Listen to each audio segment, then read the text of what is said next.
Tell our viewers about the scale of the ambition, because for the average flyer, sometimes the difference between a wide body and a narrow body doesn't really come through. So what's the scale of the ambition that you have?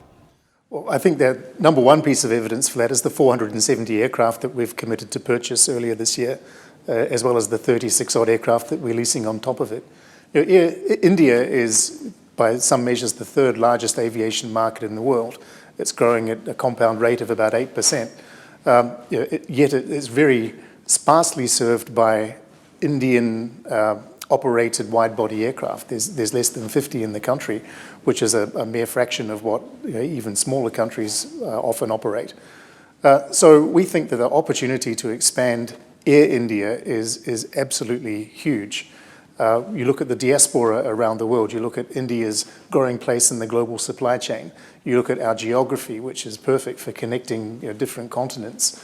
And so we think this 470 aircraft is a good start, but clearly there are going to be further orders and growth in the years to come to put Air India right up at the upper echelons of global airlines. I want to come back to a previous answer, which is the scale of the challenge.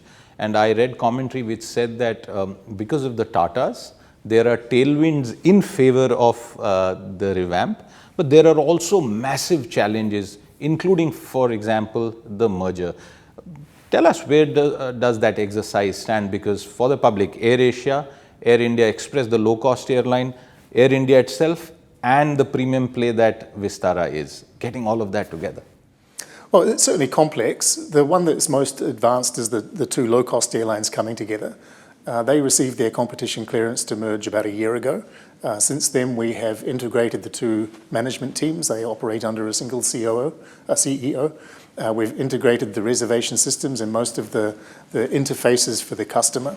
We're in the process of going to deploy a common brand across the two businesses. And so essentially, they're operating increasingly as one. They are still going through the NCLT process, which allows them to do the legal merger and then the two AOCs to be merged into one. But effectively, it is now starting to operate as a single airline. The two full-service carriers are much earlier in the journey. We have received the competition clearance from the Indian authorities. We still have some clearances to obtain from some international ones. And again, we need to go through the NCLT process. But in the case of Vistara and Air India, it is two quite different airlines that are still evolving, and we will decide when they come together more fully. Low-cost airlines, it was very complementary because one was domestic, one was international, and they could come together seamlessly. Vistara is a very well-regarded, established airline. Air India is still in the process of transformation and elevating itself.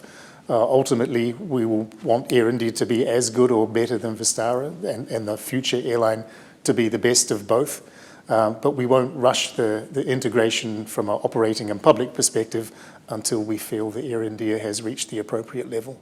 You spoke about the common brand for the low-cost operations. Are you in a position to talk about that, what that brand will be? Has that been... Yes, I think we've already publicly stated that the future brand will be Air India Express.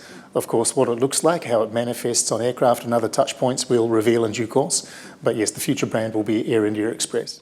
When you unveiled Vihan and I was there, and if I recall correctly, you spoke about Vistara as a brand. You said it will live on in some way. Those are my words, perhaps not exactly what you said. The sense I get from your answer is that you're still toying with whether to keep it there, as a flying brand, or kind of merge it in. What's going to happen? Well, I think we've stated before that Air India is a famous name. It's got 91 years of history.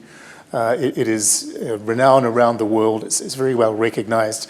There's a little bit of work to do to bring it back up to the luster that it previously held, but that work is underway, and we've absolutely no doubt that we'll get there.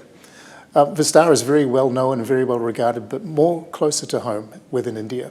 So whilst ultimately we feel that the name for the business is Air India, there's certainly no rush to get there. And as I say, it's not something we'd rush into until we feel that Air India has attained the level that Vistara has, if not beyond.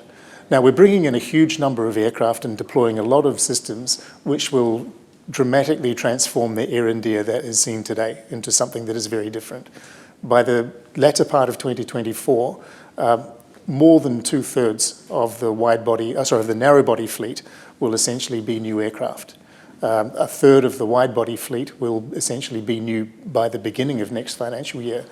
So whilst a lot of work has been happening behind the scenes over the last 18 months, the next 18 months will see a lot of that start to manifest in the public eye and the way the traveller experiences Air India. So I think the transformation will be seen to accelerate in the year and a half ahead. If you like the video, do like, comment, share and subscribe.